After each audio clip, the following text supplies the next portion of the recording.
Good evening, and welcome to the September Council meeting dated October 1st, 2024. The meeting is being live streamed on Town of Kentville YouTube channel, and the most up-to-date meeting packages are on the Town of Kentville website. And for the citizens out there, the survey is still open. It closes this Friday, and there are still prizes to be won, and I hear there's some really good prizes. One of them might be a pumpkin. I would also take this opportunity to welcome many of our upcoming municipal election candidates who have joined us this evening. So welcome to the chamber. This meeting is called to order. Have all of the councillors received and reviewed their meeting package? Does any member of council have information pertaining to a matter before this council which has not been publicly circulated? I will remind members of council that we are in decision-making mode and we should be mindful of our decision-making wheel. We have committed to making balanced and respectful decisions and adhering to our code of conduct. We will be voting electronically on all votes except administrative. And are there any conflict of interest issues we should be aware of before the meeting commences? The chair notes that we do have quorum. We have been provided with a proposed agenda. CAO, are there any further changes, additions, or changes to the agenda? Yes, Your Worship, there is one addition. It would be 9B in camera, legal. Thank you. Councillor, are there any further changes? All right, I would accept a motion to adopt this agenda as amended. Councillor Zabian, thank you. Second. Deputy Mayor, thank you. All those in favor? Those opposed? Motion is carried. Thank you. We have several sets of minutes. The first set is the minutes of the July 29th, 2024 council meeting.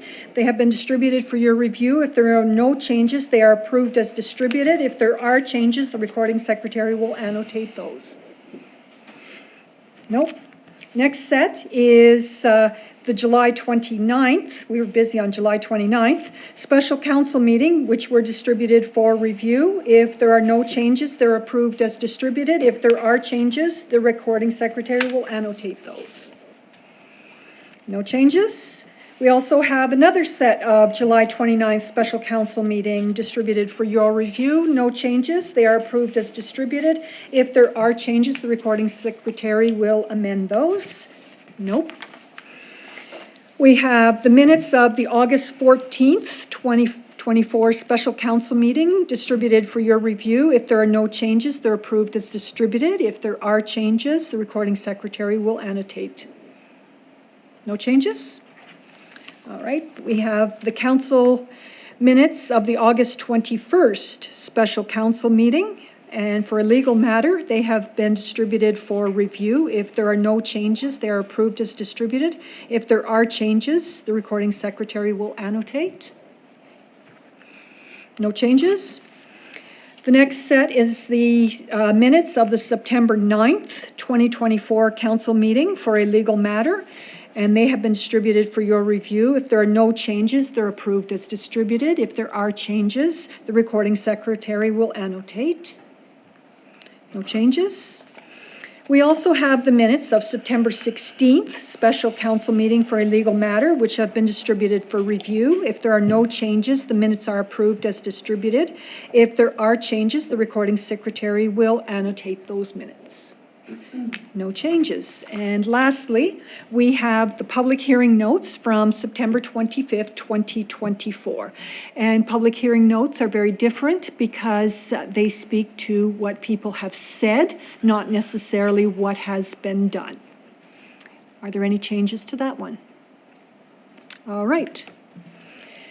So that brings us to our old business. We have two matters of old business. The first is the land use bylaw amendment by order of the UARB. The UARB has ordered the town of Kentville to rezone the Bryson's land in the McDougall Heights area as requested to a mix of residential uses. As this is an order, the motion is not debatable.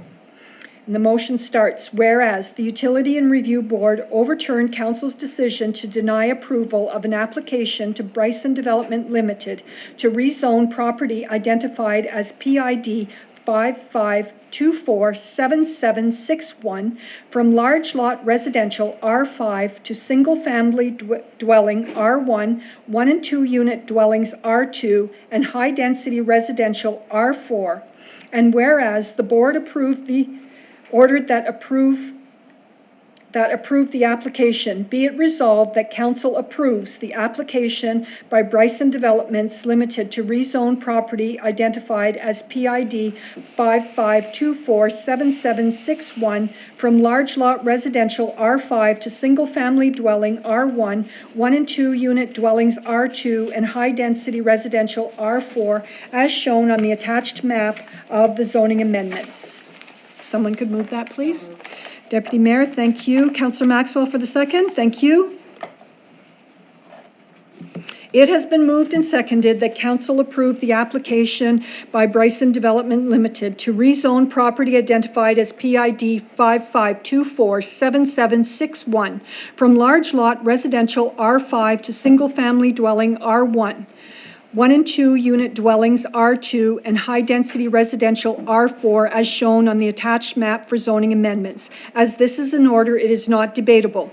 The question is on adoption of the motion to approve the application by Bryson Developments Limited to rezone property identified as PID 55247761 from large lot residential R5 to single-family dwelling R1, 1 and 2 unit dwellings R2, and high-density residential R4, as shown on the attached map of zoning amendments. Voting is now open.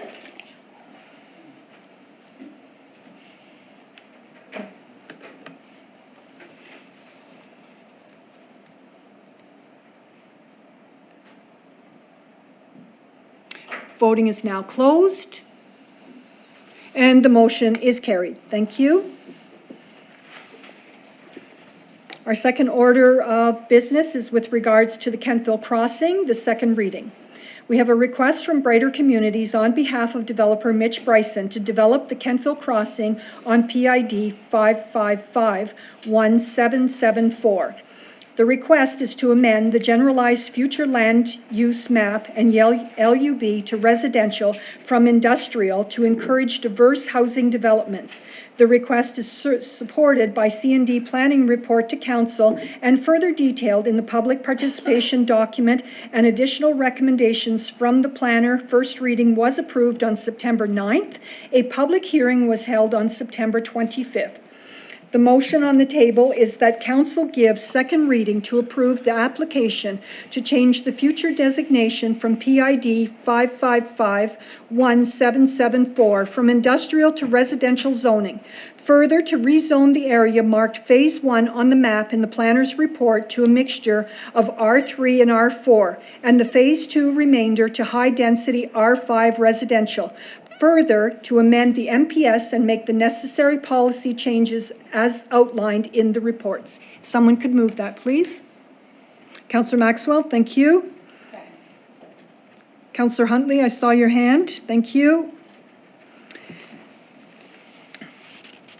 It has been moved and seconded that council give second reading to approve the application to change the future designation of PID 5551774 from industrial to residential zoning. Further, to rezone the area marked Phase 1 on the map in the planner's report to a mixture of R3 and R4, and the Phase 2 remainder to high-density R5 residential. And further, amend the MPS and make the necessary policy changes as outlined in the report. The floor is now open for discussion.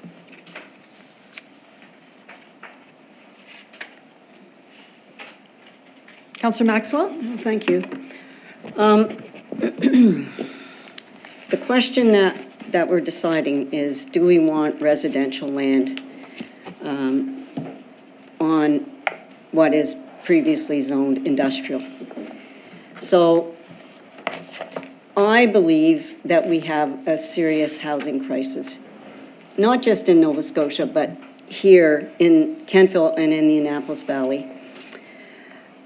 I want to tell people that most people know in Kentville, my mom is in long-term care. She's been there for 10 years. When she first went into long-term care, the majority of staff was of European descent. Today, the majority of staff are immigrants.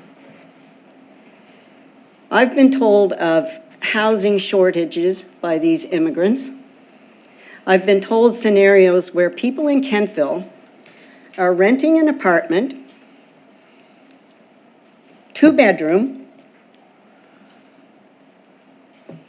4 people. 2 of them do day shift, and while they're at day shift, the night shift is sleeping in the beds. And then they switch out. The night shift goes to work, and the day shift goes to bed in the same beds. That's happening here in this town. In every nursing home in the valley, that same situation that I've told you about at Grandview Manor is happening. Personally, I'm just horrified that the people caring for my mom who have come from away have to live like this in their new home. And these aren't just nursing home people. These are CCAs, LPNs, and RNs in our hospital as well. If you can't believe it, go and visit one of the nursing homes and see what's going on. We need housing in the valley, we need it in Kentville, and we need it in the province.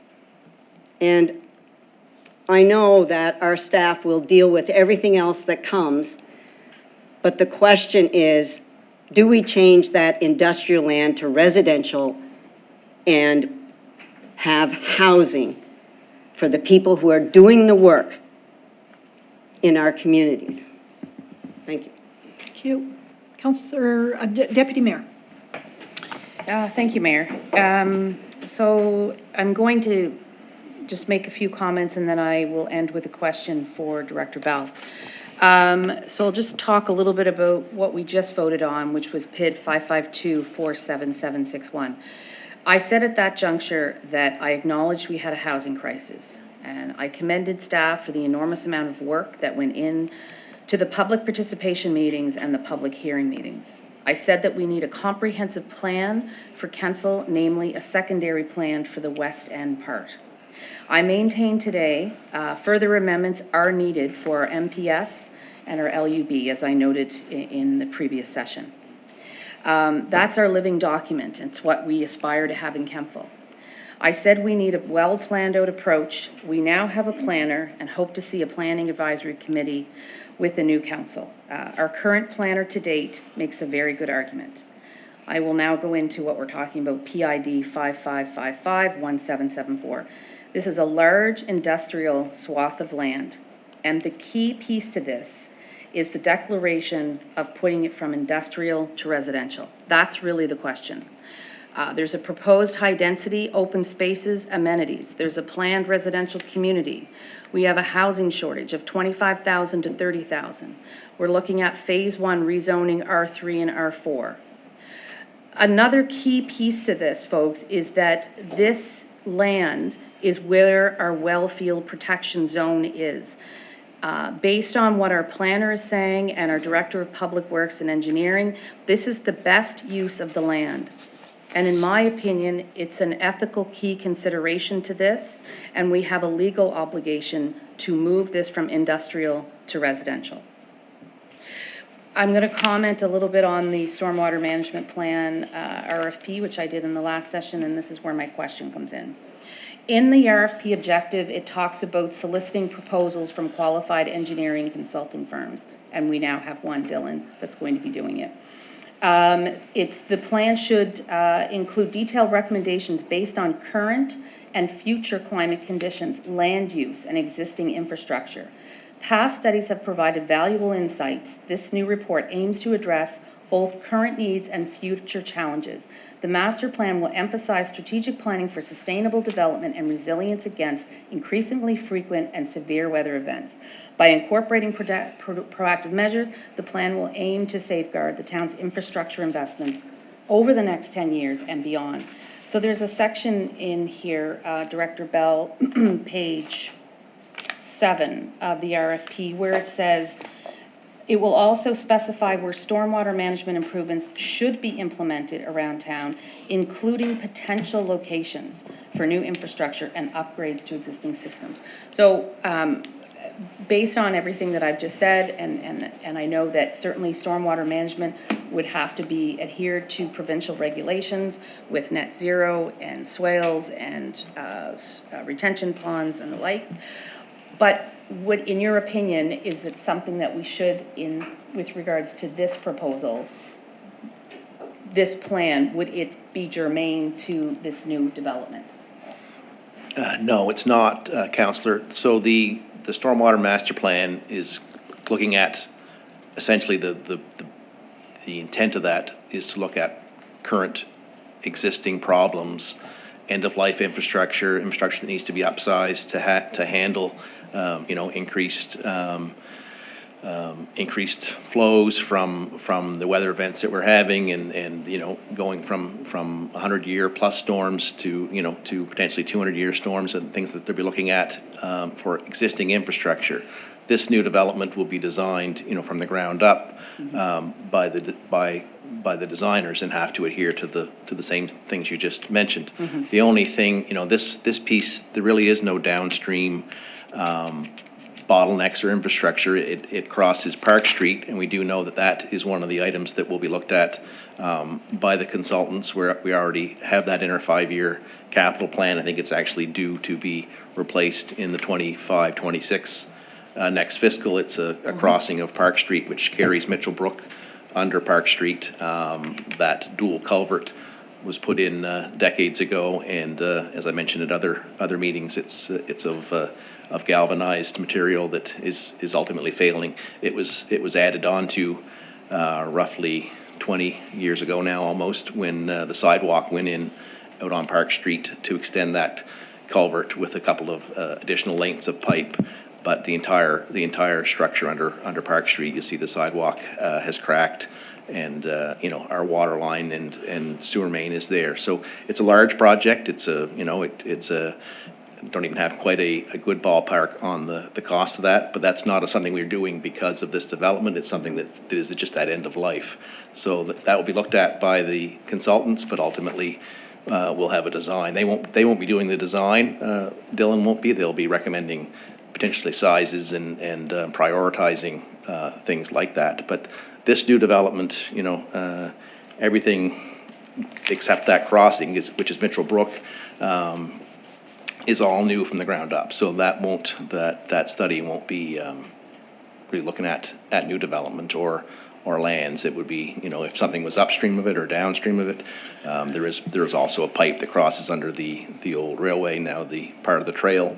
But ultimately, this whole development discharges nearly directly to the Cornwallis River. So the downstream effects are not the concern where they may be in other parts of town where you have to look at other upgrades in order to make that a new development work, but not the case here. Okay, thank you. Thank you. All right, I don't see any other mics on, so I will take advantage. Councillor Zavian. Thank you, Mayor Snow. Just want to dovetail on what Deputy Mayor Savage and Councillor Maxwell said. We are looking at rezoning a piece of land that's been dormant for a long time, and it's industrial into residential. But I do want to talk a little bit about this project. I think what we fail to remember too, and I see a lot of people in the run of the day in my business, and a lot of them come from other developments similar to these. And we lose a lot of people every year in Kentville because they downsize and they want to stay in a home, but they don't necessarily want to live in an apartment, and they want to have their own independence. And that is going to be part of this development. So I always hate to see people leave Kentville. They've lived here for 50, 60 years, and all of a sudden they have to leave. I'm gonna trust that the infrastructure's, you know, it's all brand new, so I don't have any concerns there. I do have one question for Director Bell. The washout that we had in July on Park Street there, kind of in front of Evergreen. Yeah. Would that be partially in part of what you're just talking about that has to be replaced, or?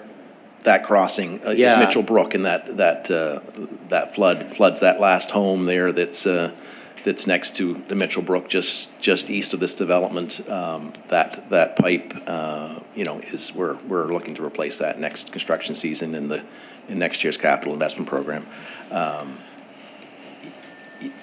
That's where we lost the shoulder. You know, a lot of that Okay. water, it overtopped the road and went basically from Evergreen to almost to Old West Main Street in that area where shoulders were washed out. Okay.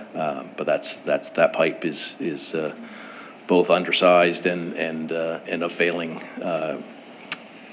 material, so it can't carry the water even that it used to carry when it was brand new. But it will be a larger, different type of material when it's constructed. And that's some of the things that this consultant will look at in our stormwater master plan, is the right size material. Maybe it's a bottomless culvert. That's often a popular type now that leaves a natural bottom in the crossing. But that was what happened on July 11th for sure. Okay. Was, you know, we also had an extreme rain event in 4 or 5 hours, but those culverts have to be sized to handle those events for sure. And that's it's also a water course, so that's Mitchell Brook. Yep. Okay, thank you. You're welcome. Councillor Gerard. Thank you, Worship. The surrounding this land is industrial, correct? Both sides, east and west? So conceivably, we don't own the land to the east, right? That's not town, sorry. I'm not a planner, but I've been here longer, I guess, than our planner. East is privately owned and zoned R5 residential to the east. So there's. Toward town. So this zoning abuts more residential, not industrial? That's correct. It's currently M1 to the west that it abuts, and R5 to the east. Okay. And second question, don't go away, and it's about stormwater. When Dylan does the study, will they have access to, I've looked for it, I can't find it. Our MPS mentions it 3 times, the LUB mentions it once. 2015 CBCL floodwater, stormwater study that was done. They already do have it. That was left in draft mode. I don't know why it wasn't taken to final format and Okay. presented to council. They're using that as good basis for this. You know, otherwise we would have probably spent 50% more on this study. I mean, it was good information for all the consultants. They were told that was available when they were bidding this project. That we had, I think it was five firms, one of which was the one that did the 2015 study. So we actually thought they probably had a leg up on it, but they were busy, I guess, and had one of the higher prices. But they all are very qualified firms and all have access to that study, and even older studies going back to the 80s and 2000s. Yep. Yep, okay. Thank you. You're welcome. So I told you I was going to tell you those stats a couple times this evening, so this is going to be my second time relating them to you. So there are several high-level considerations council should be taking into making this decision. The parcel of land was purchased in the 1960s by the current, by the industrial owner and sold as surplus in 2023. It was designated industrial at the time of the MPS and LUB were first drafted in the early 2000s, even though it was vacant property with nothing attached to it. And since that time, the town has changed from Lake McGee as our water source to well water, which is protected under the Source Water Protection Plan. And this area is well zone C, which really limits its use as industrial, making the migration to residential a better option for council in its responsibility to protect our drinking water source. You will recall that as members of council, we are considered the owners of our water system, and we are legally and financially responsible for the provision of good water to the town of Kentville. So housing reports have identified that Kentville requires 385 new units by 2027. And I've already told you how many we've built, and this planned development will give the town much-needed housing and a variety of housing demanded by the public, not currently available in Kentville. And as my colleague said, we've had people leave Kentville because they couldn't find the kind of house that they wanted to downsize in. This community is going to provide us with that opportunity. And this has not been an overnight process. I know it feels like it's been rushed, but staff has actually been involved for over 2.5 years, and council was fully engaged in January of 2024. And additionally, we were provided with details and learning opportunities to ensure that we had good information to make good decisions and timely decisions for the town of Kentville. The geography of Kentville's not changed. However, our environment has, and past practices and methodologies no longer meet the climate change events we are experiencing. We as a town continue to plan, to budget, and upgrade our stormwater management. But it continues to bite us in the butt. And that's the reality of it. And we also have to realize that the stormwater experienced on July 12th was the result of the existing waterway, not caused by the installation of the roadway into the development site. We experienced worse overrun on Park Street in 2019 during Dorian and Aaron, when that shoulder was completely washed out, and there was no development at that time to blame for the water. This development will not affect current stormwater system on West Main Street. The water will flow directly to the Cornwallis River. The cost of doing business is not going down, and new revenue sources for municipalities are limited, leaving property taxation as the lion's share of revenue. Developments such as this provide an incredible boost to revenue, as service delivery expenses are limited by the density and existence of current services. I'm going to use Miners Landing as the example here. The town of Kentville completed the sidewalk from the driveway to the crosswalk, and we installed a bigger water pipe. It was an investment of less than $50,000. The value of that property is well over $39 million, resulting in $565,000 a year in taxes collected. This example is not just about the tax revenue, but it tells the story of the need for diverse housing as local residents sold their homes, downsized, and moved to a different type of housing. The developer never figured that he could build all 4 apartments. He told us it was going to take at least 5 years, and he had all 4 apartments done in 2 years and completely rented. The Valley Wren, as I said before, completed a workforce strategy paper. In 2019, the region accounted for 35,000 jobs by current workplaces. And that is going to grow. And that's going to grow because the current industry we have here are all expanding what they currently do. And so we are going to need almost 36,000 new employees as things change. And one of the things that another colleague brought up is our healthcare providers. Our healthcare providers have come from offshore, and they don't have the housing. And I'm going to tell you right now, they were not in these numbers. So if you consider the fact that we have people who've come off from offshore to provide services, and we are not providing them with good housing. So I'll go on to say that the town of Kentville is one of the few towns in Nova Scotia that has land that's ready for residential development. With the construction of the Donald Hills Connector, more land will be opened up and will provide the potential for ready access to Highway 101, making it ideal for new commercial and direct industrial business onto the highway. A secondary plan would provide the means for the new council, because this council is not going to be looking at how this land is developed. That will be the new council to set their vision, their goals for the future.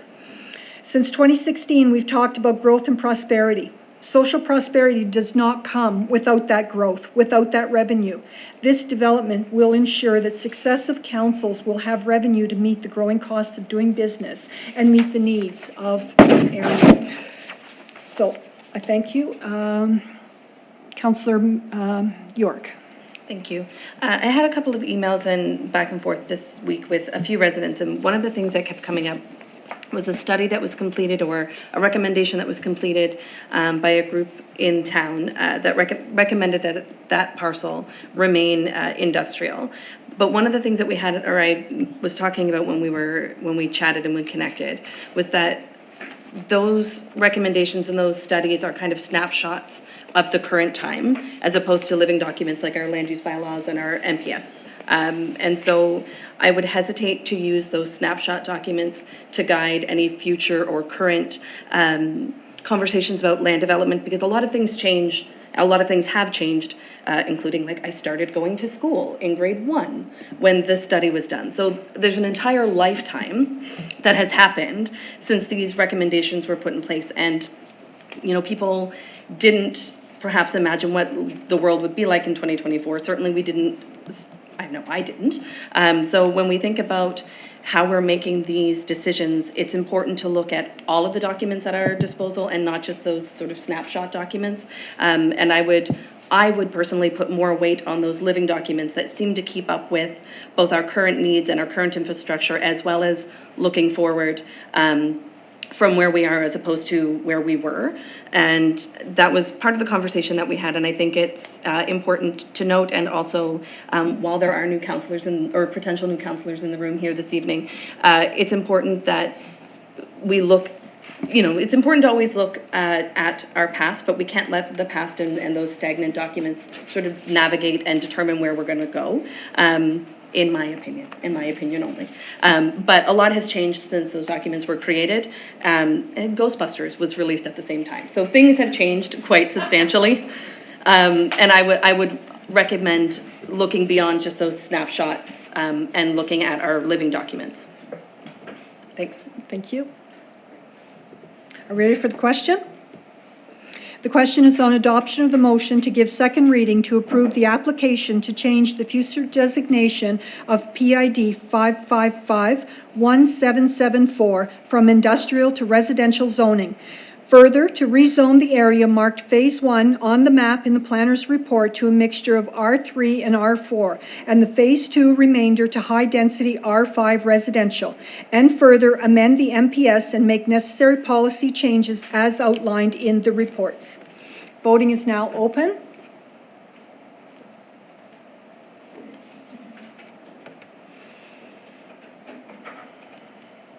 Voting is now closed. And the motion is carried. Thank you.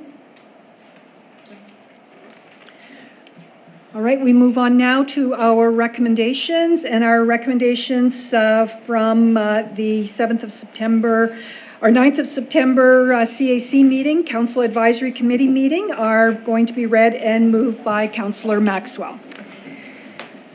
Thank you, Mayor Snow. So, Council Advisory Committee recommendation to Council. This is a capital projects request.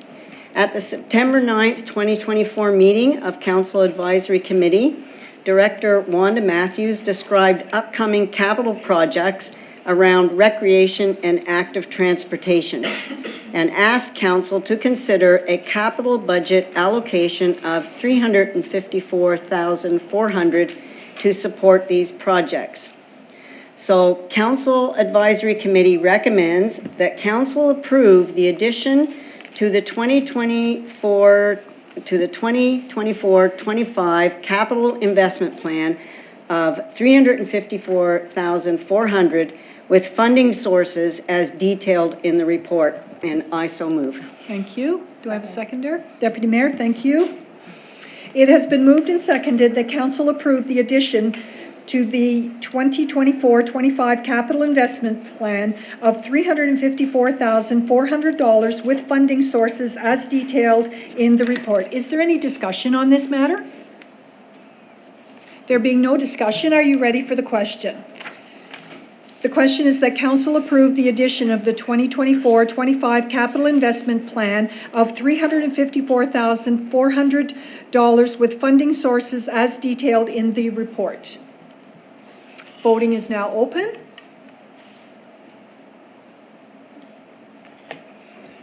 Voting is now closed. And the motion is carried. Thank you. Okay, the second one, Council Advisory Committee recommendation to Council, and this is the Public Participation Policy Amendment. At the September 9th, 2024 meeting of Council Advisory Committee, Deputy Clerk Jennifer West reviewed that with the amendments to the MPS Municipal Planning Strategy in February of 2024, there were also new procedures for contacting neighboring municipalities. These are reflected in the revised MPS, and the policy amendment here also reflects this new process. So Council Advisory Committee recommends that Council amend Policy G62, Public Participation Planning, to meet current provincial requirements for notice to residents in abutting municipal boundaries. I so move. Councillor Zabian, thank you. It has been moved and seconded that Council approve the amendment to Policy G62, Public Participation, Planning to meet current provincial requirements for notice to residents in abutting municipal boundaries. Yes, is it? It's not to residents, Okay. it's just to building municipalities. All right, so we do have a word change, it's not to the residents, it's actually to the municipalities. So the motion would read that Council approve the amendment to Policy G62, Public Participation, Planning to meet current provincial requirements for notice to abutting municipalities. And if you have your documents with you, you will see in the policy that that is the red line. So is there any... Councillor Zabian. Is there any discussion on this matter? Are you ready for the question? The question is that Council approve the amendment to Policy G62, Public Participation, Planning to meet current provincial requirements for notice to abutting municipalities.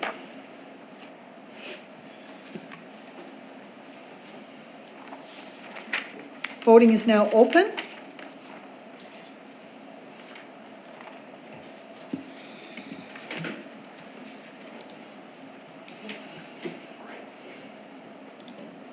Voting is now closed, and the motion is carried. Thank you. And the final recommendation, Council Advisory Committee recommends to Council concerning Council remuneration. At the September 9th, 2024 meeting of Council Advisory Committee, Strategic Initiative Coordinator Alicia Christie reviewed the proposed Council remuneration for the 24 to 28 Mayor and Council. Council Advisory Committee recommends that Council approve the attached amendments to Policy G5, Council Remuneration Schedule A. I so move. Thank you. Do I have a seconder? Second. Thank you. Councillor Zabian. It has been moved and seconded that Council approve the amendment to Policy G5, Council Remuneration Schedule A. Is there any discussion on this matter? Councillor York. Thank you. As somebody who has not reauthored at the council level, I feel like I can say this without public rebuke. That is to say that these positions across the province and across the country, frankly, but they are, in my opinion, you run the risk, in my opinion rather, of only limiting yourself to a group of people who can run without needing additional income supports if you limit the remuneration of councillors. I understand that there is the idea that perhaps we are overpaid for what we do. That's fine. That's fine. However, I think you are limiting your pool before you even start to get people around this table if you don't compensate at a level that allows everybody to participate fully. And one of those things would be allowing people to do this job as a full-time job and not to do it around every other restraint that they have, depending on their stage in their career, their age, their requirements or the responsibilities outside of these types of things. That said, I do believe that councillors and public officials are underpaid as it stands. Thank you. Are you ready for the question? Councillor Maxwell. Councillor York and I disagree on this point. I feel that if the salaries get too high, then we lose the people who may be coming out just to serve the community in favor of people who are looking for another job. And so that's kind of my feeling. As a senior, you know, it does have an impact on pensions and things like that as well. So it is very limiting in that regard already. So that's just my opinion. So thank you. Thank you. Are we ready for the question? The question is that council approve the amendment to policy G5, council remuneration, Schedule A. Voting is now open. Voting is now closed. And the motion is carried. Thank you. All right, and we will now move on to councillor and mayor's reports. Councillor Gerard. Thank you, Worship. Very brief, aside from all the special meetings and special council meetings and the hearings, the only other thing I had was police commission, and I assume Chair York will mention that in her report. All right. Thank you. Thank you. Councillor Huntley. Thank you. It was a quiet month in August. Had an NSFM board meeting, a couple of special council meetings, an SFM meeting, and a Divert Nova Scotia board meeting. If I look at the Kemptville events, I volunteered for a little bit of the painting at Lions Hall. Thank you to everybody else who joined in. It was great. The research station held a very informative and individual sessions on weather and patterns for Kemptville and climate change. It was very interesting. It was a huge turnout. It was for an hour, and then you could go through the station and get a tour of plants and bugs, and it was very informative. I've learned a lot. It was a great turnout from the community, and they had a barbecue outside, which there was a lineup, so that was kind of neat. Anglican church breakfast. I attended the multicultural event. Music, food, good turnout. This is an event that has gained so much exposure and is needed for Kemptville as it shows our diversity as a town. The Kings County Family Resource Center held a love literacy event. That was, the kids were so ecstatic for that day. They participated in a live reading from a book, and there was also a tortoise there from Hope Wildlife, so that kind of enlightened their day. I attended the Annapolis Valley's Best Chamber Awards. I did the Oak Grove Cemetery Walk. That was amazing. Kemptville Legion, I dropped in for their open house week, and of course am now going to be a volunteer. Community Connects, it was the diversity and inclusion meeting. I learned a lot especially about the people running, and thank you, Roxy, for that. Any miscellaneous events? There's quite a few listed there. One of the ones that I really enjoyed was I met with Sophia. She's the Kemptville's climate coordinator, about getting Kemptville its bird-friendly town designation. And right after that, I met with, Ducks Unlimited and Rotary reps to talk about how to help Miners Marsh and our swallows with nesting boxes, but also what are their plans moving forward. There was a social invite to meet MP Anita Anand, held at Main Street Station. It was kind of neat. It was a Q&A, but she talked so much about growing up in Kemptville, and her eyes glistened as she talked about Kemptville. It was really nice, and a lot of people knew her in the audience. There was about 50 people in attendance. You can read. There's quite a bit there. The last one that I want to talk about was I was invited to go down to the Annapolis Valley Mountain Biking Association, where they had done their mountain bike work at Burger Hill. And I thought I had seen everything from the bottom, but when you go to the top, it's a completely different story. And it was good to see the kids going around, and I thanked them for that visit. I learned a lot from them. And that is kind of my report. Thank you. All right, thank you. Councillor Maxwell. Thank you. I listed all the meetings that we did from July 25th through to September 19th. I included July because those were before, were after I had, we had submitted our July council reports. So those are all listed there. As well, July 27th, I attended the Kentville Maryland Swim Meet. Always a successful event, lots of teams in attendance, lots of participation, swimmers getting personal bests, a really good event and really good for the town of Kentville. August 23rd, I attended the end of summer celebration, well-attended event at Oakeen Park, and thanks to all those involved in making this event a success. August 24th, Multicultural Festival, fantastic event. Each year, there are more and more participants, I notice, at our multicultural event. And just another look at how we're growing in this town. Thanks to all those involved in organizing the celebration and who took part in the celebration. On August 27th, I went up to the Tiny Meadows opening on Exhibition Street.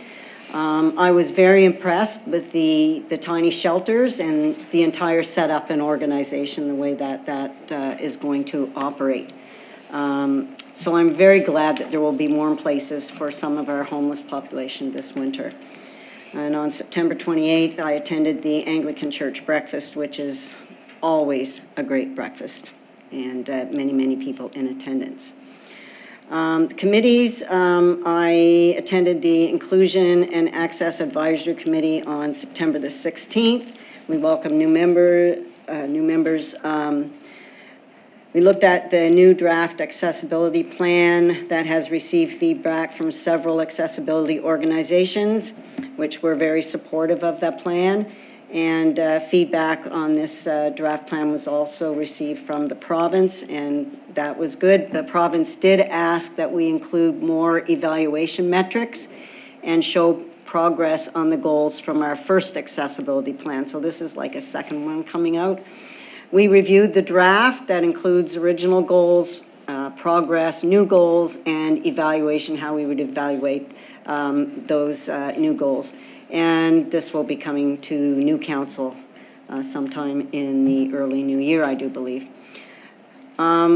On September 19th, I attended the Annapolis Valley Trails Coalition meeting. As you've all been told, this organization has been having some issues with funding where the provincial government has started to pull back on their funding. So there's ongoing discussions about where the organization will go, what direction it will head in.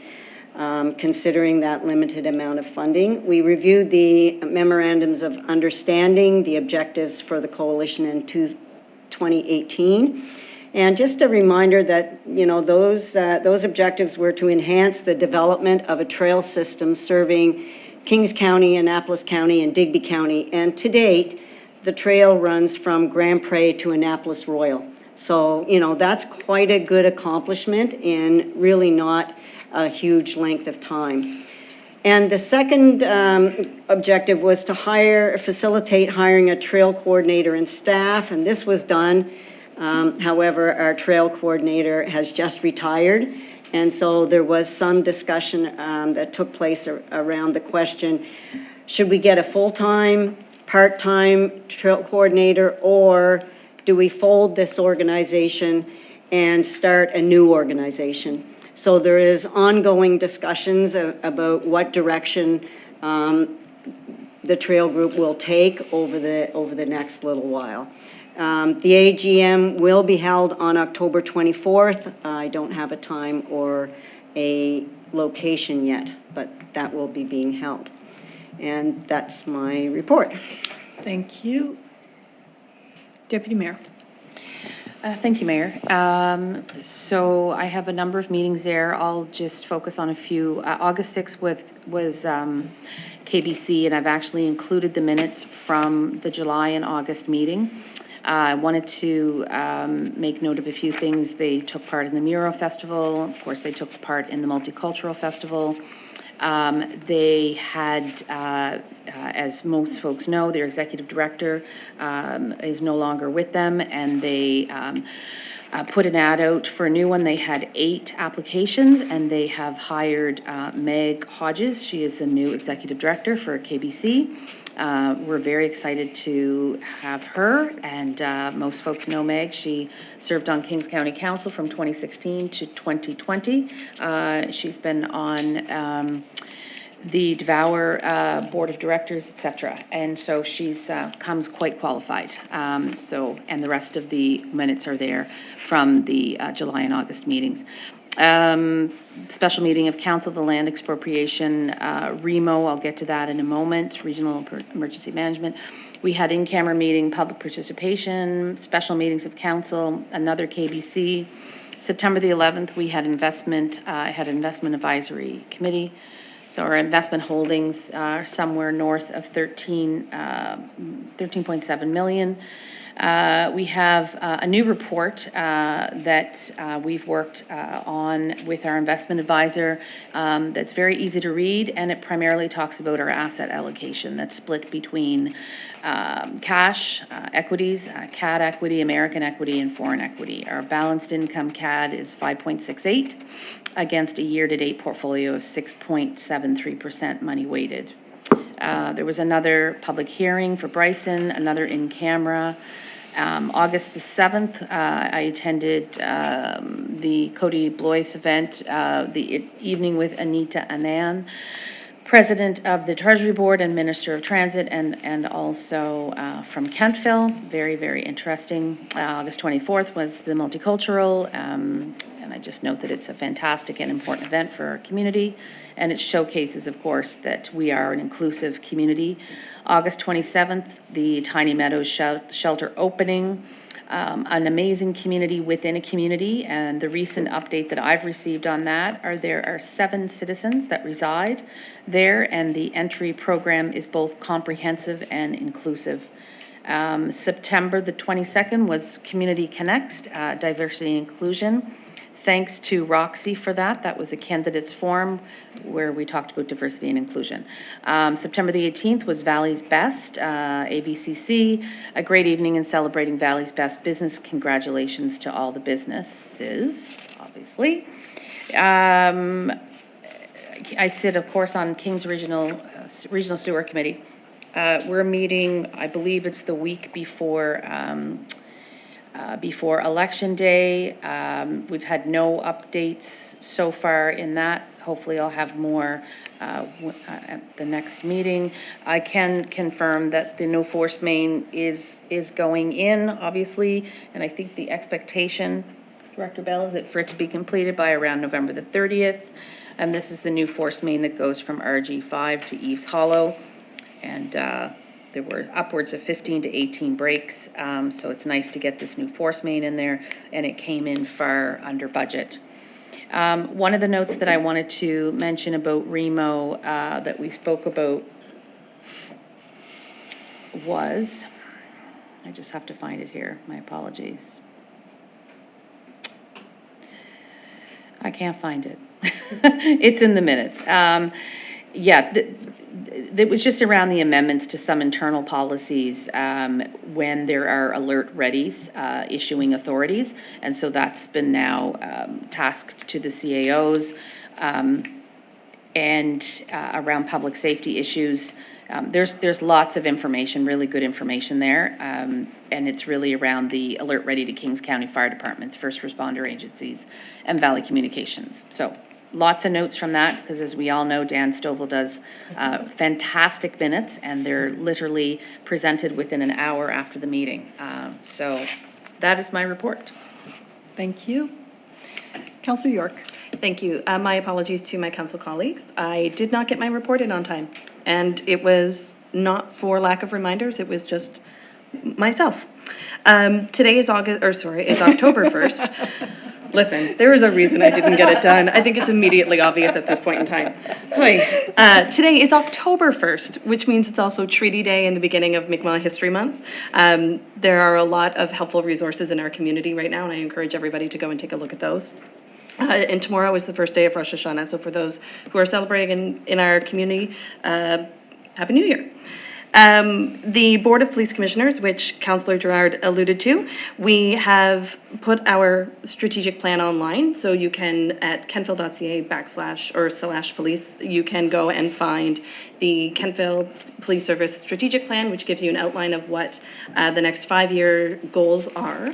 And then as we move forward throughout the year, the Police Service and the Police Commission will be updating with progress reports there on all of the goals and implementation of those goals. So follow along there to stay up to date on what's happening. And that will also include some public engagement things and a lot of community back and forth. So that will be happening through the Police Commission.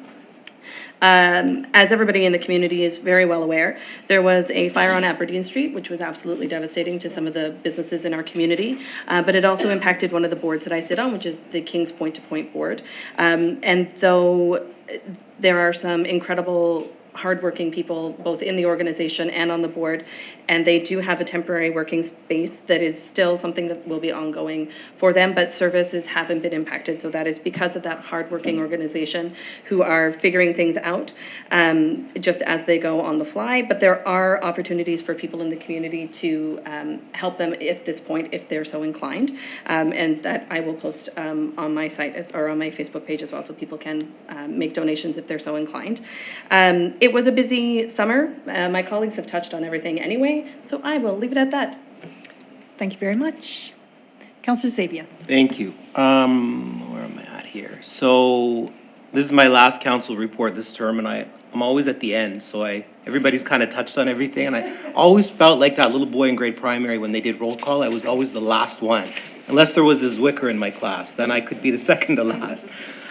So I went to all the same meetings that my colleagues did, so I'm not going to repeat all that. The only committee meeting that I had was a discussion with the Heritage Committee, and we're going to bring that forward to council shortly. Multicultural Fair check mark on that. And I'm just going to mention that I also went, because nobody mentioned it, and I know that a few of us were there, on August 1st, our colleague here, Councillor York, for her NDP candidate at the Main Street Station. So congratulations, Councillor York. And I was at the Lions Club, helped them with painting as well. I visited Tiny Meadows, which was nice to kind of view how that's set up. And that's my report, so we'll keep moving. Thank you. All right, thank you very much. So as a reminder, your reports will be due at the end of October because as the sitting council, we will start the council meeting and we will go right up to new business. So if you look at your agenda, your reports are part of old business, so you still have homework over the next month. And Jennifer will make sure that you get them on time with many reminders. Try. CAO, did you have anything to report with regards to what's been going on since CAC? Just a couple of points. I attended the AMENS conference in Halifax during the time between CAC and now. Attended a lot of meetings getting ready for all of these special meetings with staff and getting prepared, and a thank you to staff for their prep work. And this is a little bit early, but management team and union team have come to an agreement on the KPS, Kentville Police Services and contract. That was on Friday.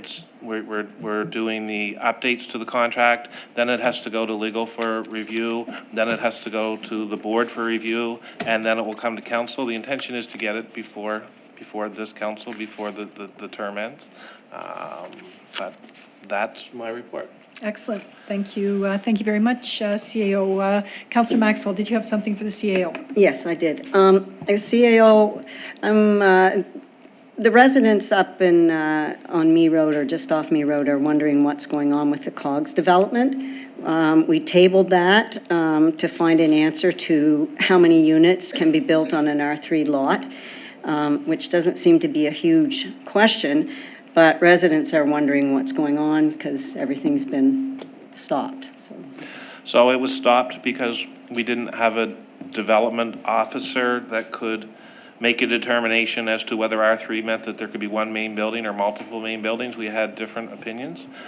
Later on in the agenda, you'll see appointment of development officer. That individual has already been doing his homework on it. He's up to speed. He couldn't provide an official report until he is named as development officer, but I expect that that information will be available to reconvene a meeting at the earliest opportunity. Does that? That answers it perfectly. Thank you very much. All good. Thanks, CAO. So it seemed like July and August were the months for meetings. One of the meetings that I did get to attend was the conference planning meeting for the NSFM conference at the end of November. So for those of you that are in the audience that are running for municipal positions, it's going to be an amazing conference. Because Buddy What's-His Name is from The Amazing Race is actually going to be the guest speaker. And I did have the opportunity to hear him a few years ago. And my first question before he stood up was, what does this guy, he's an Olympian, know about being a municipal councillor? Well, you would be surprised at his answer, and so I'm going to tell you that it will be one of those events that you want to attend because it will be well worth your time. So you can see what meetings I had. On the 11th of September, we had a presentation by Nova Scotia Power. And again, that's one of those really great presentations when you get the opportunity to attend it. Basically, they have a webinar, and they actually bring their experts in, and these are the people that are actually on the ground. So you are provided with some really great information, and the plan is that new councils will have this information at the beginning of 2025. So they will be doing another one of those. I'll call it a lunch and learn. So more importantly was the fun things that I got to do over July and August, and one of them was actually a research on migration to the Maritimes, and that was done with Katie Mazer from Environmental and Sustainability Studies and Women and Gender Studies at Acadia University. And as a colleague has already mentioned tonight, we are seeing migration, and it's a different kind of migration than what we've ever had before. So that study should be coming out sometime next year. Again, 1st of August was our very own Councillor York accepted the nomination for Kings North NDP candidate. And so you may see her banging on your door if we get an election call. 7th of August, it seems like there's a theme here, an evening with MP Cody Blois and the Honourable Anita Anand, and she is just an absolutely wonderful, wonderful speaker, and well worth your time if ever you get the opportunity to listen to her. And then several luncheons, Wing Commander Change of Parade down at 14 Wing, and I got to visit Tiny Meadows on the 28th. It was pouring rain, but nonetheless, it was still a really great setup that they had there, and it's great to know that folks are going to be well housed there. 13th of September was greetings to Atlantic Minor Baseball Championship, and on 15th of September was the Battle of Britain Parade at 14 Wing Greenwood.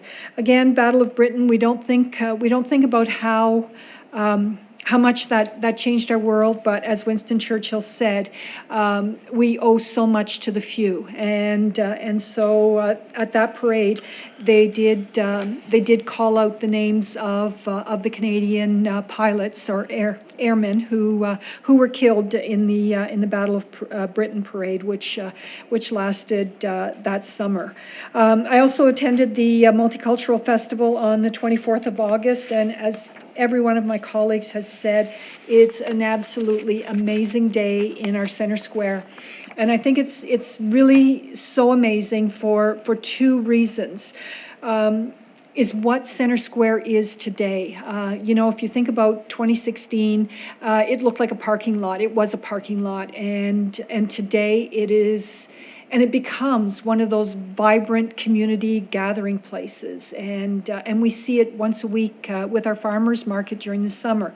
But as well, for each one of our events, it's just one of those places that you know it belongs to every single person there. From a multicultural perspective, holy man, I can remember when my son started at KCA in grade primary, and when you looked around that classroom, I'm going to say it was a lot of white little faces.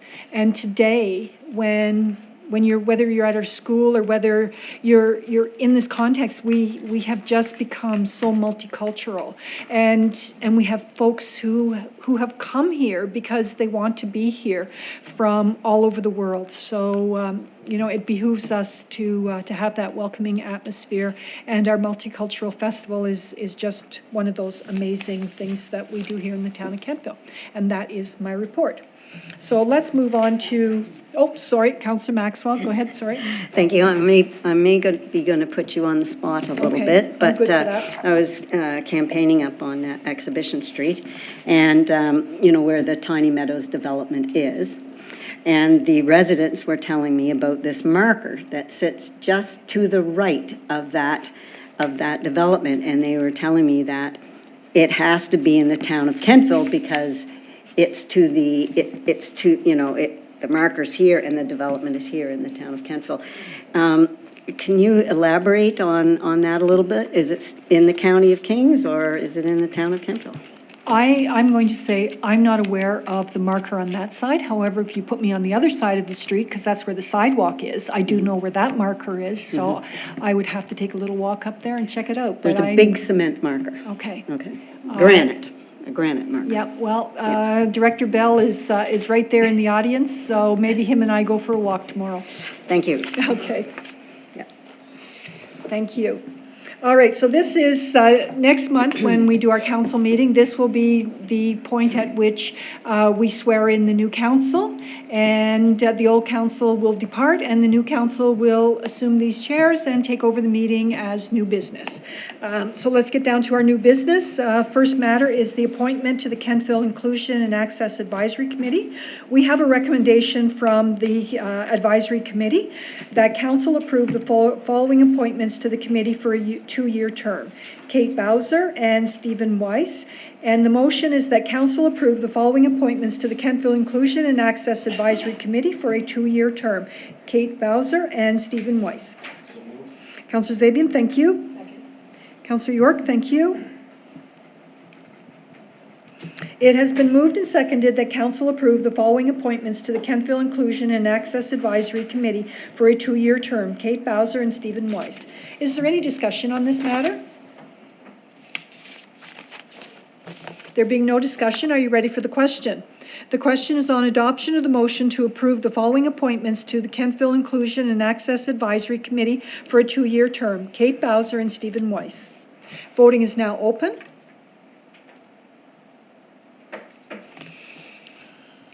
Voting is now closed, and the motion is carried. Thank you. We have a recommendation from our Director of Planning to recommend the appointment of Ben Kroll as the Town of Kentville Development Officer. The motion is that Council approve the appointment of Ben Kroll as the Development Officer in accordance with the MGA Part 8, Paragraph 243(1), and further remove Raleigh King and Fuki Ase as Development Officers. Deputy Mayor, thank you. Councillor Zabian, thank you. It has been moved and seconded that council approve the appointment of Ben Kroll as the Development Officer in accordance with the MGA Part 8, Paragraph 243(1), and further remove Raleigh King and Fuki Ase as the Development Officers. Is there any discussion on this matter? There being no discussion, are you ready for the question? The question is on adoption of the motion to approve the appointment of Ben Kroll as Development Officer in accordance with the MGA Part 8, Paragraph 243(1), and further remove Raleigh King and Fuki Ase as the Development Officers. Voting is now open.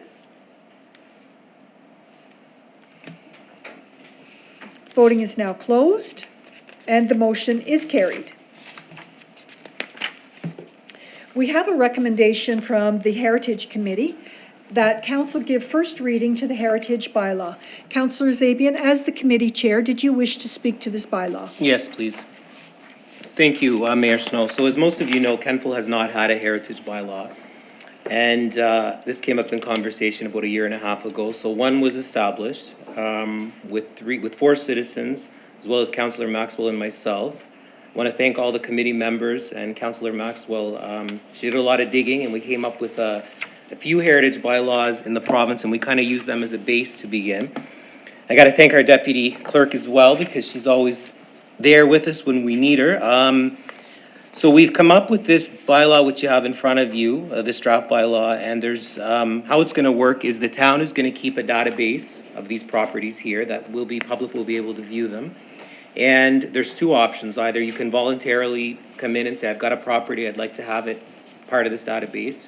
Or the committee as well can go out and recommend properties. They would prepare a document and give it to the landowner, and then they would then look at it. If they're not obliging to that, then they can appeal it, and it would come before council, I'm presuming. If the property, if they go with, if the committee goes out and says, your property, we think it should be deemed heritage, I'll let you speak to that, yeah. So the way the bylaw is worded is, as Councillor Zabian said, somebody can voluntarily bring forward their property, or the Heritage Committee can identify a property and fill out a form making recommendation. It goes to the property owner, but the property owner would then have a choice to make as to whether it would proceed or whether they didn't want to move forward with it. If they didn't want to move forward with it, then that would be the end of it. Okay, okay. Was there anything else? No, that's great. All right, thank you very much.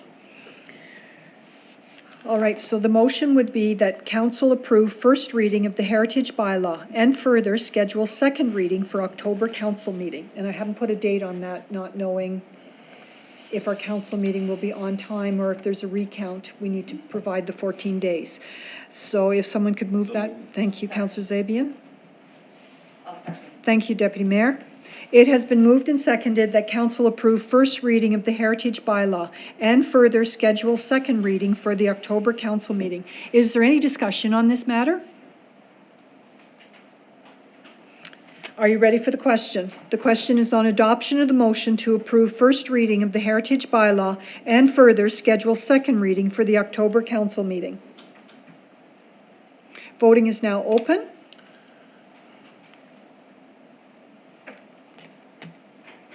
Voting is now closed, and the motion is carried. The next matter on our agenda is a legal update. CAO, hand the floor to you, please. Thank you, Your Worship. And first, just want to talk a little bit about timing for these reports, because we're a month later than we normally would be. Quarterly would be after March 31st, after June 30th, after September 30th, and after December. We don't have any meetings in August, and if you think about a quarter, the first quarter is from April 1st to June 30th. We then get our legal bills over the course of the next 30 days and we pay them, so there's normally a delay of about a month. It usually comes to council if it were June 30th deadline. If we didn't have August off, it will come to August council for review. So if you're looking at when the next update will come, it will be for September 30th, and it will come to November council for their review, just providing some clarity on that, and happy to answer questions the council may have about the legal costs that have been provided. Thank you, CAO. Are there any questions for the CAO on this report?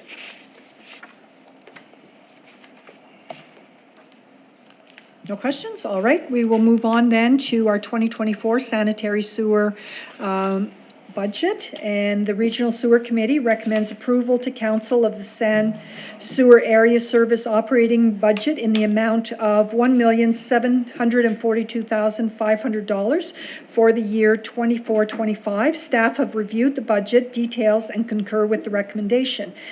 Director Bell, did you want to walk council through the operational budget or answer questions? And following that, Deputy Mayor, as the committee member, if you have any amplifying details. Sure, thank you, Mayor Snow. I will just touch on the highlights. As you mentioned, this year's operating budget, we present a balanced budget of $1.742 million. This total revenue increased $251,000 over last year and assumes an approved rate increase of 10% this year, as well as sewer charges anticipated at just over 2% growth due to population growth. This includes a $175,000 transfer from our operating reserves to balance the budget due to a shortfall in revenue. Expenditures are predicted to increase $251,600, or almost 17% over last year. And this is due to several parts of the operating budget, a large one being what falls under administration. We see a almost $218,000 increase over last year. This is mostly due, it's funny because the increase is 218, but we're contributing 261,000, almost more, this year to the depreciation reserve fund, which is an increase. Sorry, it's an increase of 185,000 more over last year, and this is due to our depreciation reserve. We have to contribute to that due to our assets. With the addition of a project engineer, allocations to the sanitary sewer area service from the town have increased in dollar value. However, the overall percentage of administration has remained the same. This impacts other areas noted below. Other highlights, I guess, the domestic sewer maintenance has decreased 12,000, or almost 16%, to more closely match the 5-year average. Pumping stations are set to increase about $10,000.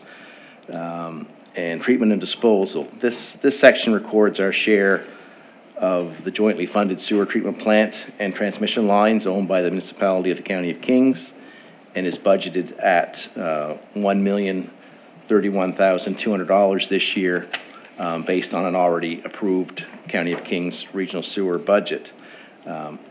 This budgeted amount is $136,000, or 15% of an increase over last year, but last year's actuals were actually more than we're budgeting this year, $9,500 more than this year's budget amount, due primarily to the substantial number of breaks in the sewer force main from the Justice Center to Eves Hollow that Deputy Mayor Savage mentioned, that capital project being replaced now, or being done now to replace the aging force main. The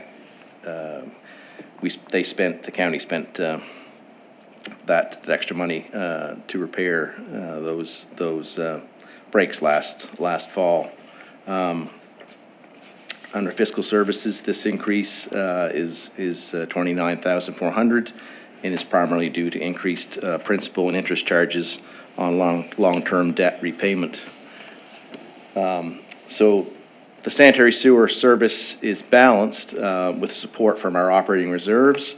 As I mentioned, we will be transferring $175,000, or at least that's our proposed budget before you, to balance that budget at $1,742,500 for this fiscal year. I guess I can take any questions prior to the recommendation. All right, thank you very much, Director. Deputy Mayor, did you have anything to add to that? I have nothing further to add. All right, thank you very much. So, Council, if you have any questions for the Director with regards to this budget. So, Director Bell, I'm going to say I have one question. So they've got administrative salaries, and then they have sewer maintenance wages and pumping station wages. So it looks like and I know that it's just optics here, but it looks like we pay more in admin for sewer than what we do for people working in the sewer station. It does look that way. So with the hire of our new project engineer, his salary is is allocated to different parts of the town, Water Commission being one, Sewer Sanitary Area Service being the other, and then general Town of Kentville sort of public works. So part of that is the new employee's salary embedded in there, and other increases due to COLA, and I think even some of the CAO's wages are included in that administrative salary. That's how it's allocated across the board. All right, thank you very much. You're welcome. Any further questions? Are you ready for the question?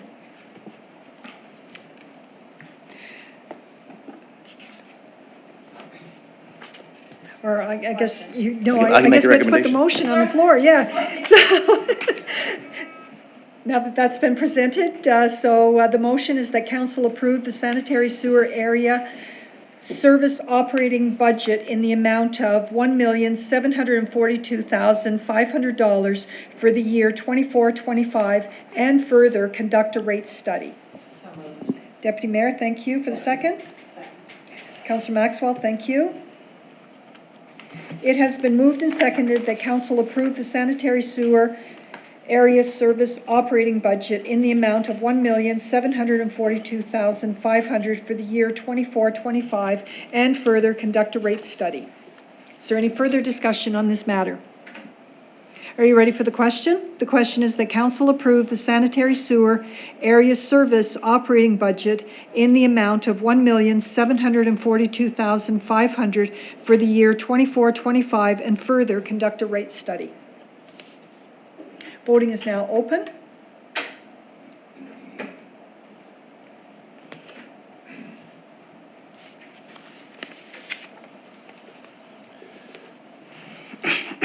Voting is now closed. And the motion is carried. Thank you very much. All right, I'll put the motion on the floor before Sure, I get okay. you to present, Director. So we do have a recommendation for approval of the sanitary sewer service capital budget in the amount of $277,000 for the year 24-25. All right. Thank you, Councillor Gerard. It has been moved and seconded that council approve the sanitary sewer area service capital budget in the amount of $277,000 for the year 24-25. Director Bell, if you could present the budget for us, please. Thank you, Mayor Snow. With the current financial situation of the sanitary area sanitary sewer area service, we aren't looking at any major projects this upcoming capital year. As you, I think approved back in May, I believe, we met and recommended that Elm Street sewer main and lateral section, the south section of that, be replaced at a value of $162,000. That has been completed. Just as of last week, I think they paved that section of the sewer trench that disturbed about half the street. So that project was the largest of 4 proposed projects under this year's capital investment program for the sanitary sewer area service. The other 3 are upgrades to the pumps at the Crescent Avenue, also known as the Curling Club pumping station, for $75,000. There's also $20,000 allocated to complete the final 2, we believe, I think it's the final 2 laterals at the Kentville Business Park expansion. There are 2 lots left there. One's been sold for a while, but they didn't at that time plan to have facilities on site, but now they do plan to have an office with washroom there. So that will require a lateral to be installed, and then one last lot that will close out all the services in the business park expansion of Chipman and Lyons Drive. And the last is just general lift station upgrades in the amount of $20,000 for a total investment plan for this fiscal year of $277,000. And that is proposed to be funded entirely from the sanitary sewer depreciation reserve. for $277,000, once again. All right, thank you for that. Are there any questions for the director on this budget? So Director, our sanitary sewer feeds into a regional sewer system. Are we eligible for grants for just our portion of the sewer system, or typically when we go out for grants, it's for the whole? No, we certainly own our own sewer area service. The town does. It's not a utility like the Water Commission.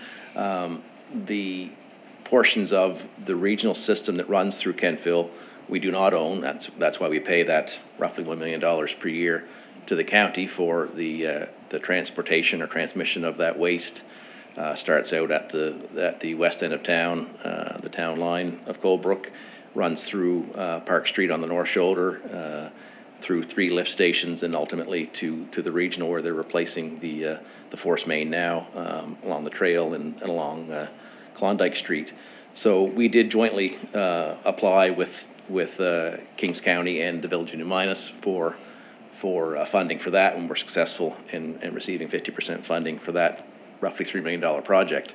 But our own collection lines that are basically under every street, some of which are aged now, as Councillor Gerard asked me about the downtown sewer mains. They don't cause us any trouble, but they were oversized in a sense back when they were put in 75 or 80 years ago, because everything went to the river, and they were larger lines that carried stormwater from the downtown business district and wastewater directly to the river. That was separated in the late 70s, but we do own that entire collection system, including 13 pumping stations and kilometers of gravity and force line. So we're all certainly eligible for any upgrades when we do.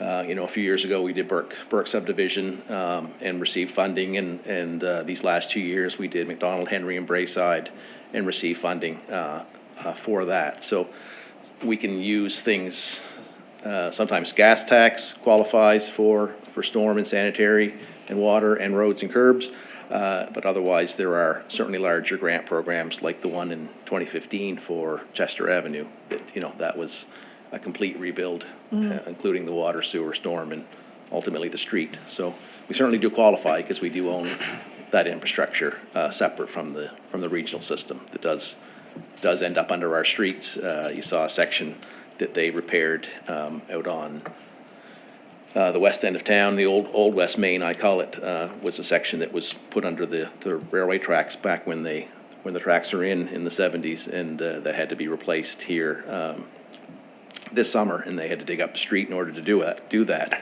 But the regional system, through our that was considered a bit of an emergency unplanned repair, but that was a regional replacement under our street, so they had to put that road back to rights and repave it and that sort of thing. But our system, our sewer system actually is working quite well. We don't have a lot of issues with sewer.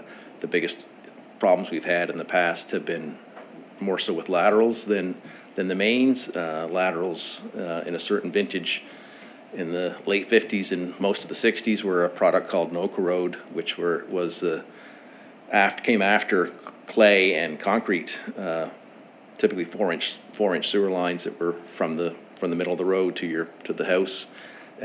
So the homeowner owns from the house to the property line, and we own from the property line to the street or to the main. And this no-corrode product was supposed to be the next best thing, but it didn't prove out to be a good product. It was basically made of almost layers of tar paper, and it fails after a few decades in the ground. Somewhat from hot water tends to almost make it melt, really. And so that's certainly cost both private homeowners and ourselves lots of money to repair those lines in the street. These last 20 years have been replacing those laterals, but they're more of a nuisance than our mains. They, for the most part, are still performing quite well. Okay, thank you very much for that. So are there any other questions for the director? Are you ready for the question? Oh, sorry. Just, it's about the $1 million. What do we get, or what does that $1 million we give the county include? And is a formula used? Formula is used. It includes transmission, pumping, and treatment of our wastewater. So as I said, it starts out in Coldbrook, and we don't pay to pump or treat Coldbrook's waste, but although it does flow through that same line that starts out at essentially the Coldbrook line near the Foodland, where there's a gap there between Coldbrook and Cambridge. So that all that waste runs through town, and they take the difference off. They have a meter that they can tell how much is sort of Coldbrook's waste versus town of Kentfield's. So it does. It seems like a lot of money. It's gone up. It's gone up year after year, anywhere from 10 to 15% on average. That's why we're now certainly needing a rate increase. Our rates have been flat. We did our last study, I believe it was 2015, that had a 5-year roll-in of those increases, and so it's been pretty much flat since 2019. And with that kind of year after year increase that's now reached roughly $1 million mark, we need to raise our own rates to stop having to borrow or balance the budget from other funds like operating or depreciation reserves.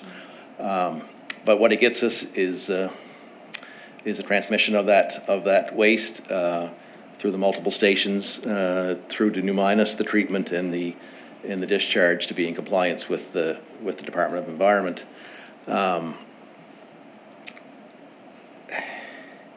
I guess what we're seeing, that they allocate. There's a formula that allocates our percentage, and it runs right around 51% of the total operating cost of that system, not the plant, but the transmission lines in the system, and the other two municipal partners being the county who owns and manages the system, and the village of New Minas, and then one private partner, PepsiCo, also known as Hostess Frito-Lay. So we spoke for capacity back in the 70s when the agreement was first formed, for a certain amount of hydraulic capacity and a certain amount of strength, and that included things like higher strength waste coming from a business park. Typically residential strength is easy to residential waste is low strength and easy to treat. Or commercial or industrial, especially wastewater, is much harder to treat. So we're at about 55%, I think, of our hydraulic capacity that we pre-purchased back in the 70s, and somewhere we're hanging around 65 to 70% used, or only 30 to 35% remaining of our strength remaining in that contract. So that's what it is giving us, and that with those two formulas, that comes up with a percentage of what we owe of their set budget. So their budget was just over 2 million, so our 51% puts us just over 1. So do they own the pumping stations all the way along? They own the major ones that we call RG. They have several, but the 3 that are in town are 5. The one down by the Justice Center, 6 out by the old end of West Main. 6 by the Ultramar in town, and 7 out by West Main. Those are the regional. We have 13 of our own, smaller ones, and that could be the curling club, or smaller ones in subdivisions, or one down. To get it to the main. To get it out of our collection system that we own, that I was telling the mayor that our system that we own and maintain, are responsible for, that's our own operating budget to maintain that. But it ultimately ends up in one of those 3 stations, and ultimately all ends up in the biggest station, RG5, to pump to New Minas. So that's Thank you. That's what the $1 million does for us. Thanks, Dave. You're welcome. Thank you. It's a lot of poop. All right, are you ready for the question? The question is that council approve the sanitary sewer area service capital budget in the amount of $277,000 for the year 24-25. No, that's the question. You already got me.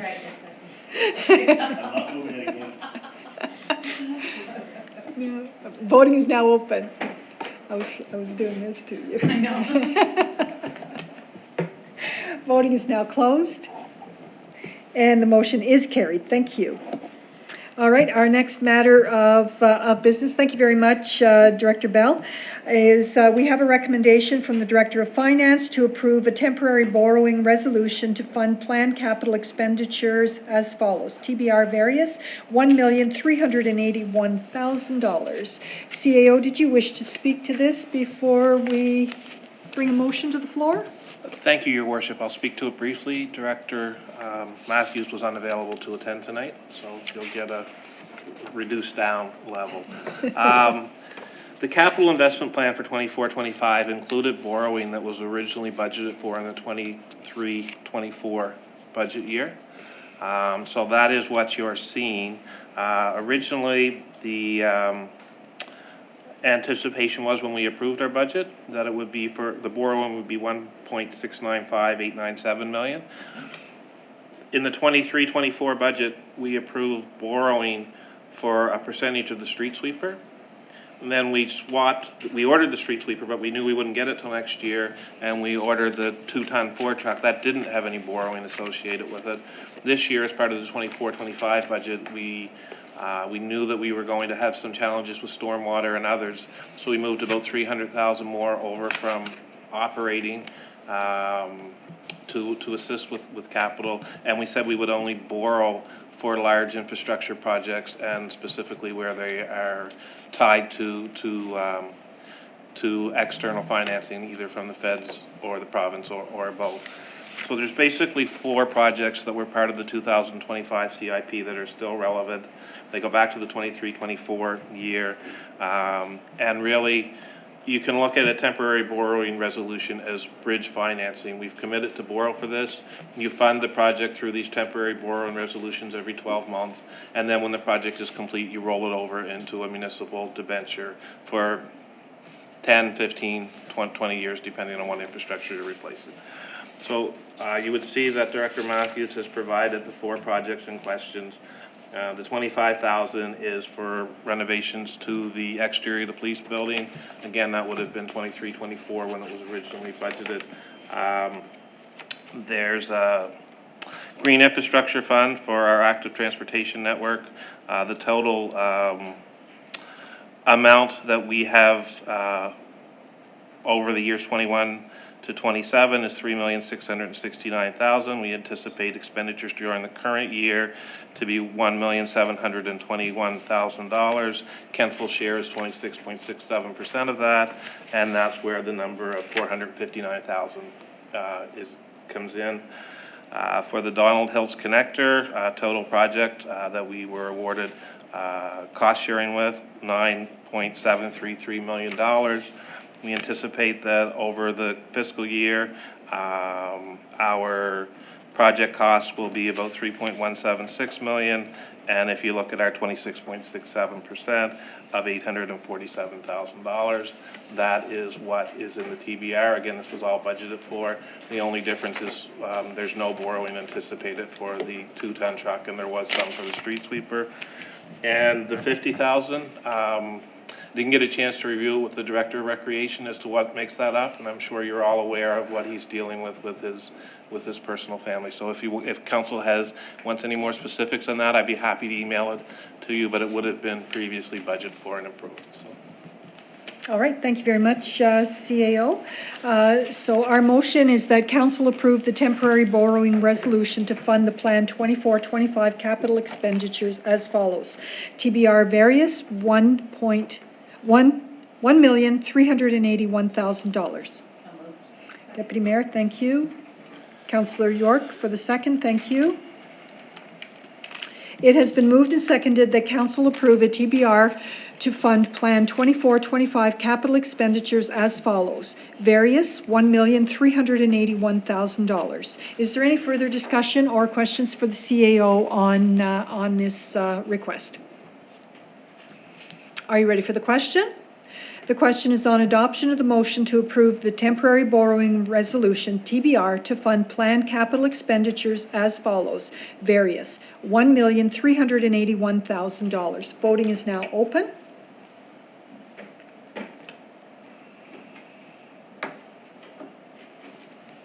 Voting is now closed, and the motion is carried. Thank you very much. All right, we have no correspondence this evening, so therefore we will now open the floor to public comment. Citizens are invited to make comments to councils on matters currently before the councils, and please state your name and your address, and your comments are limited to 3 minutes. Thank you.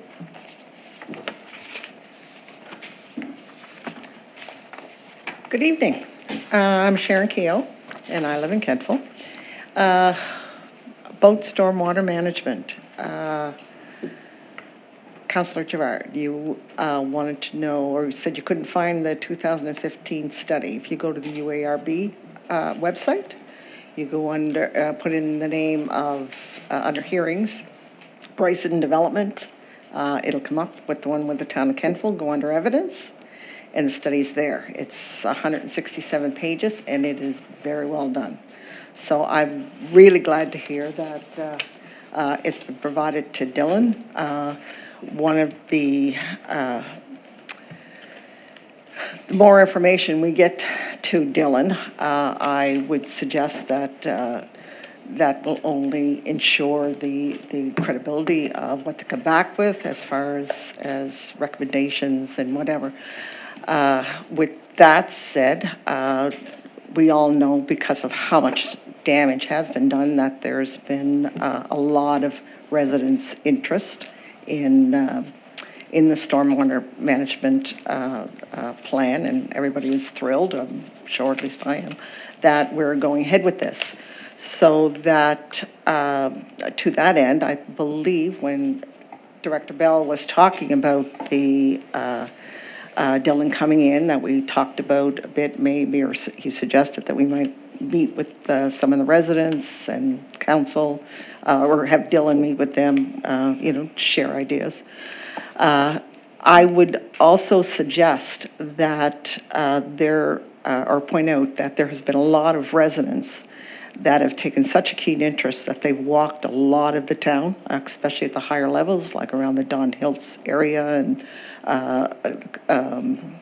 different areas. They've identified different culverts and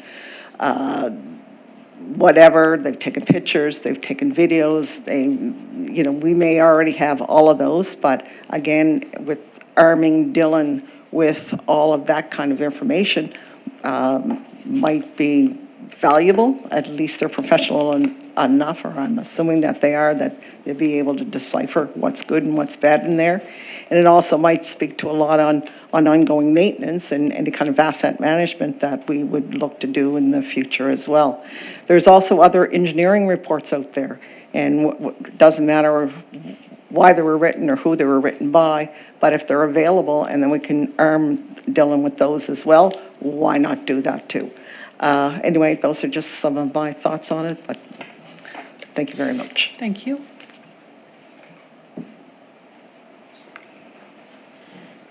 Did you want to speak? Gary Randall, 98A School Street. I think the last meeting I was to here, I mentioned that I had never received one of those letters, probably because I was more than 30 meters away from the property that you talked about tonight at the school. But anyway, lo and behold, September 12th it was written. It came shortly after. I got a letter saying I was one of the property owners and I live within 30 meters, right? And I was part of the appeal process. But because I hadn't got a letter earlier, I missed out the first part. So by missing out in the first part, you missed out on all this tonight. You couldn't speak, right? Because I didn't speak earlier. So Mayor Corcoran told me when it was rezoned originally that it could go any height, anything they built on there. And I felt like it was a done deal, not in a negative way, but I felt there wasn't any regulation that was going to stop it. So I think the fact that I didn't have an opportunity to speak probably made no difference whatsoever. And but I would like to be included if they decide they're going to go 50 stories. I'd like to have a chance to speak on that. So if you got my name and my record now, hopefully I'll get a letter. On a better note, tonight you passed the August 14th minutes, and I've seen a couple different drafts of those minutes, but I think I know what minutes were actually passed tonight. And I think it was two motions. One was to take an alternate route, and I appreciate that because this has been a long haul for this cat. And secondly, I think the other motion said something along the line that you would not expropriate Mr. Cousins' property. And I hope I'm not saying something that isn't in there, but, you know, that's the best I can do from what I've seen of it. And I appreciate that. I think we started off with this thinking that we were looking not for the needle in the haystack, but the point of the needle. And, you know, gradually people listened to us and came and looked at it. And I'm glad that it was a complete, everybody decision not to expropriate Ron's property. I think it's a right move for Kemptville. And I know, talking to you councillors, that you wouldn't have done it if you didn't feel it was the right thing for Kemptville. You're not doing it just for Ron, you're not doing it just for me, you're doing it for Kemptville. You're going to have 27 acres of green space forever, as long as you don't decide to come back and do something else with it.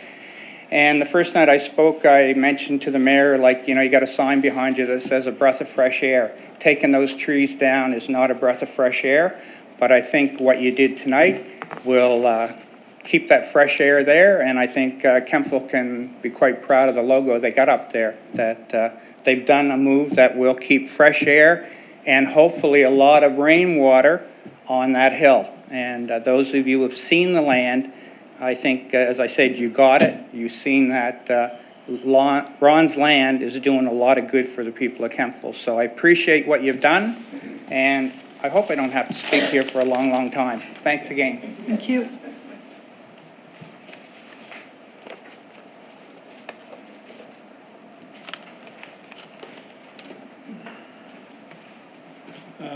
My name is Ron Cousins, and you're probably getting tired of hearing me talk because I've been here so often, but that 9-story building on School Street that's going up 9 stories, what I don't understand is the original plan was 4 stories, and why you don't make him stick to 4 stories. And I know some of you said tonight we need housing, and I understand that, but we're going to get a lot of housing with 4 stories too.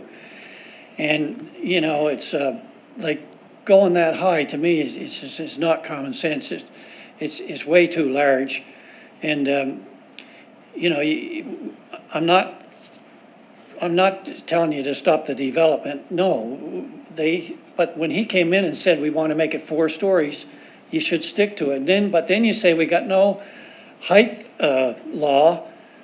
Well, why doesn't someone pass a motion so you do have a height law?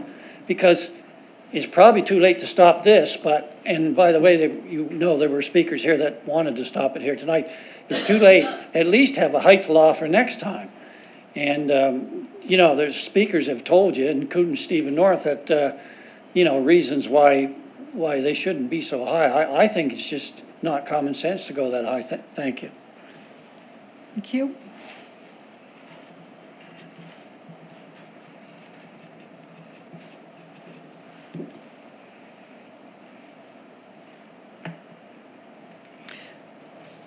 All right, thank you very much. The council has legal items which must be conducted in a closed session. We require a motion to go into the closed session to discuss the agenda items. We will not be returning to YouTube for completion of this meeting or adjournment.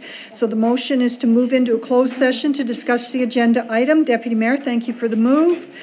Councillor Zabian, thank you for the second. It has been moved and seconded that council move into the closed session. The question is on adoption of the motion to move into the closed session. All those in favor?